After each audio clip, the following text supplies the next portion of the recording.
Hey, good morning, Scott. Well, here's your Princeton reverb. I've got it ready to put in the chassis here, or put it in the cabinet. Here's your cab. Really cool relic grill cloth. Walk around the back here. There's your speaker. Got a tube chart in there. Reverb tank is mounted. Made you some really nice braided metal cables like Fender would have used. Good stuff, nice and quiet. Anyway, I'm going to go through the process of biasing this amp and showing you how to do it. It's very simple. I've got a digital voltmeter up here, but you can certainly use a fluke or whatever you have. And so normally what I'll do is I'll take, and I've got the amp on right now, and I've got her at 120 volts, and you can see it's drawing about maybe 425 milliamps of current. Which is good. So anyway, so you set up your meter for DC voltage, and again you can use your fluke or whatever you have, and I'll take one of the test leads here and I put a test lead on the ground, and then I just clip it in here. Now this amp is live right now, so we got lots of bolts running through there. I usually just grab a lug off the power transformer, but really you can get ground anywhere you get it. So the first thing we want to check on this guy is the plate voltage. Now if you look right here, you see these two 470 ohm resistors. I'm going to take my hot lead here, okay, off of my digital meter, and I'm just going to grab this pin right here. And I'm going to look up here, and there it is, 390 volts DC, 398 volts.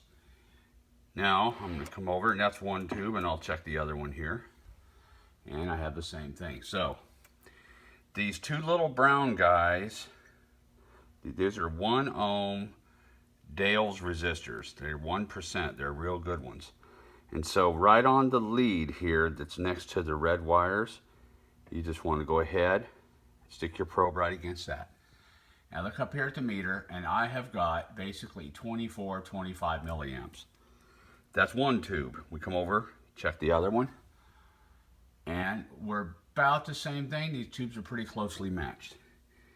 Now, this little guy right here is your trim pot for your bias. I'm going to leave it right where it is because I like that bias.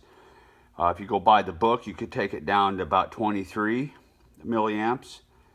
That would be fine too. These are running just a hair. Just a very hair hotter. I think they sound better. Sometimes you got to use your ear a little bit. And so that's all there is to it. I doubt very seriously if you get into this amp and you change the tubes, you're going to have to do any kind of radical changes on it at all. I'll just kind of go through a couple things here. Let me grab a chopstick since we've got live voltage here. This is your filter cap. If you ever want to bleed this amp off, the way to do it, let me go through that first.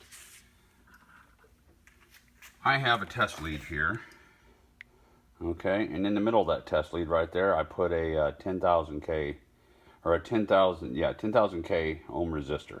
So a 10K resistor right there. I just chopped the wire in half, stuck one in there. That keeps it from sparking. All right, so we're gonna go ahead and turn this guy off. I'm gonna go up here to the variac.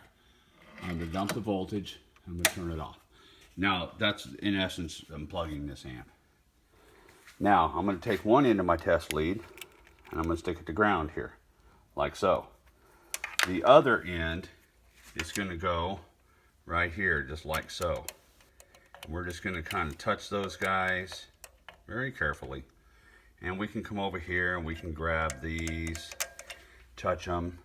And then if we come over here, you'll notice I've got red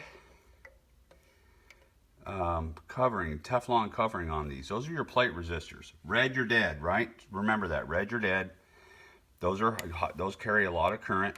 We'll just clip it right here on number 1. Now, if I go back to my digital voltmeter and I were to stick that probe right here to see is there any voltage left in this amp, and we'll see that there is 2 volts. And depending on where we check, that guy will bleed down. Now, you know, the old school guys that take a screwdriver in there and short them out. I don't recommend you do that. I don't really like that way. It'll get the job done, but, you know, it causes sparks and problems. And It's a little dangerous in my mind. Anyway, that's it. That's biasing your amp.